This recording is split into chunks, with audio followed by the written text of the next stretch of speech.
Welcome to Our Morning Take, the podcast where our goal here is to describe for you the movie that is going on in our head when we read the Bible.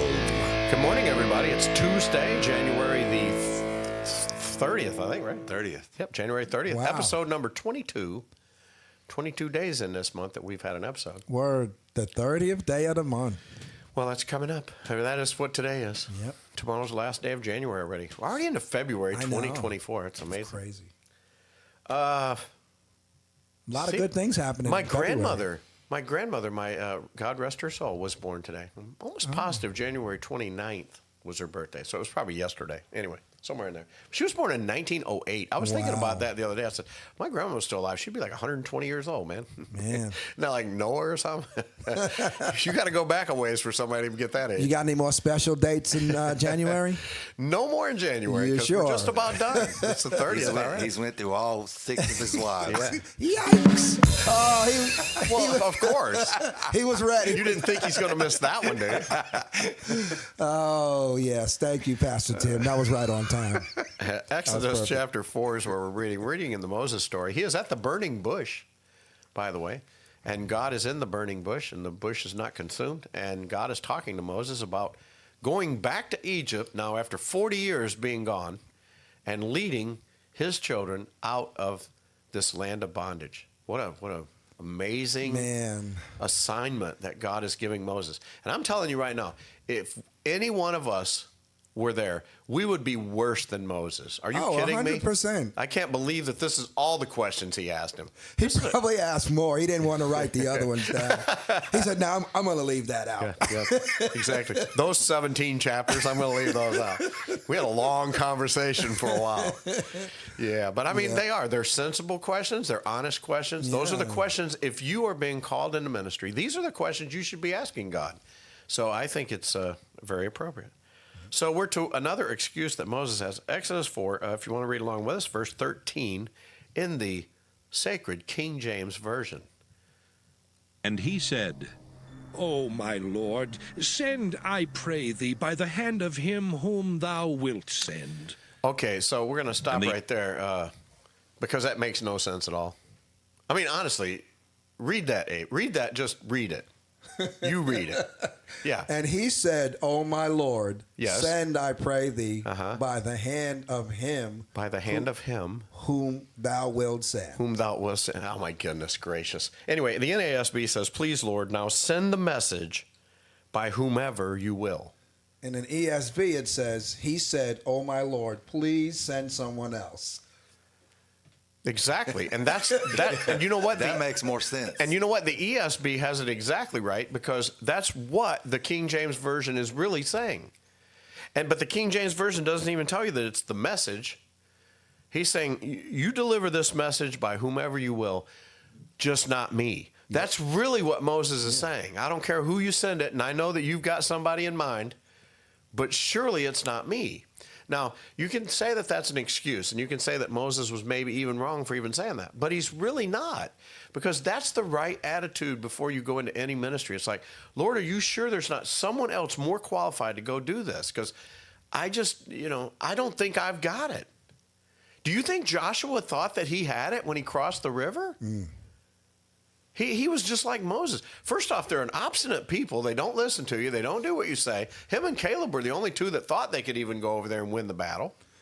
Yeah, because I can see as God is telling them this, he's thinking about what he did when he was back there. He's like, no way. Yeah. Nope. And do you think Nope. And do you think Samuel thought that he was going to be the prophet that he was going to be, right? No way. Samuel doesn't. Do you think David, he's a 17-year-old when he gets anointed to be the king of Israel, and he waits, how many years? I think he waited 15 years. At least 15. Yeah. I think Pastor Ross was actually just saying it the other day, so he's going to be mad at me if I don't remember the exact amount. But I think it was 15 years and before he became king. And one of the things we have to know is sometimes you have to wait. You have to wait for the plan of God to unfold, to do what it is. Moses literally now has waited 40 years in this desert, and God's like, okay, now it's time. Yep. It's time for you to forget that Egyptian. In fact, that Pharaoh is already dead. You're okay. You can go back there. They're not going to kill you, and everything is going to be okay. You hope. No, I'm just kidding. But Moses says, send anyone but me. Yep. Now the Lord, after all of this, is like, okay, you've been pretty reasonable about the questions you're asking, but do you not believe that I know better than you? And he retorts back to Moses in Exodus chapter 4, verse 14, with this. The anger of the Lord was kindled against Moses, and he said, Is not Aaron the Levite thy brother? I know that he can speak well. And also, behold, he cometh forth to meet thee. And when he seeth thee, he will be glad in his heart. And thou shalt speak unto him, and put words in his mouth. And I will be with thy mouth, and with his mouth, and will teach you what ye shall do. And he shall be thy spokesman unto the people. And he shall be, even he shall be to thee instead of a mouth, and thou shalt be to him instead of God. And thou shalt take this rod in thine hand, wherewith thou shalt do signs. and All right. Moses went and returned. Yeah, there you go. So you'll have to back that up just a little bit when we get to the other. But I think we've got enough here to finish today's podcast anyway. Yes. Because I want us to see a couple of things here. Okay, first off, God even shows his own frustration with Moses. He's pushed the limit just a little too far. All of the rest of it was pretty understandable, and even the kind of things we should do. But once you question God about, are you sure it's me? After God has said it's you. Yes. I mean, do you think God's going to change it? Now that I think about it. I mean, do we understand the sovereignty of God? See, if you understand the sovereignty of God, that's a funny statement I just made when God goes, oh, yeah, now that you say that, yeah, man, maybe not. Because God knows what you're going to do. Yep. He lives outside of time. He already knows that Moses is going to go down there. He's not only going to be such a great leader, but they're going to think about Moses for 3,000 years Yes. after this event as the greatest prophet that's ever walked this earth because of what he's done. You think Moses feels like that right now? Not at all. Not at all at this point. Exactly. So God is like, that's when God begins to get irritated then, when we start questioning God after he has given us an answer. Our best response should just be what Samuel said, here am I. Yep. Or what Isaiah said, whom shall we send? And Isaiah says, Send me. here am I, send me. There you go. And that's what Moses should have said at this point. But he doesn't. And so God's like, all right, I'm going to take care of all your problems. What does he tell him? You ready? What does he tell him, Abraham? What does he tell him? No, not that. I'm telling you. We're in verse 14. Oh, he so just, what does God tell he him? just said, you know what? Okay, so your brother is a good speaker, so we're going to send him with you because he speaks well. Okay, so let's get the movie going in our head about the brother. We touched on this a little bit in last week's podcast. I can imagine that family was not a very tight family. Moses grew up in an Egyptian household for 40 years. That means that Aaron, isn't he the older brother? Yes, he All right, is. so Aaron's already on the scene. Aaron's what, 44, 45? When Moses kills this Egyptian and then just runs off. Yeah. So as far as we know, he might have only been at home a few weeks because we do know that he did separate himself from Pharaoh's family. He came down to suffer with his people.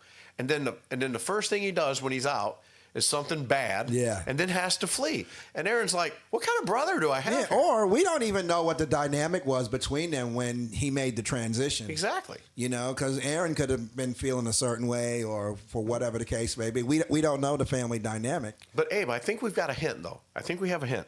Look in verse 14, the last part. He says, I know he speaks fluently, and moreover, behold, he is coming out to meet you when he sees you. And he will be glad in his heart. So I think Moses, if the movie's right in my head, Moses thinking, Aaron doesn't want to see me, dude. Are you kidding me? I remember when I left, he was angry. Yeah, we had some beef when I left. I'm really thinking that. And I think God is assuring Moses, listen, not only are you going to meet your brother again for 40 years, but he's going to be really happy to see you. And I think that's an important thing, right? Yes. Oh, absolutely. Yeah. You're to speak to him and put the words in his mouth. So here's another real key. He's still saying, I'm going to use you, Moses, but you just tell Aaron what it is that I tell you to speak. Aaron will do the speaking for you. So there you go. And here's the biggest thing that I've always taken away from this. God tells Moses, you will be a God to Aaron. Mm-hmm. Yeah. I will be a word to you. You will be a God to Aaron. Yes. So God can use anybody. Amen. Be a Moses.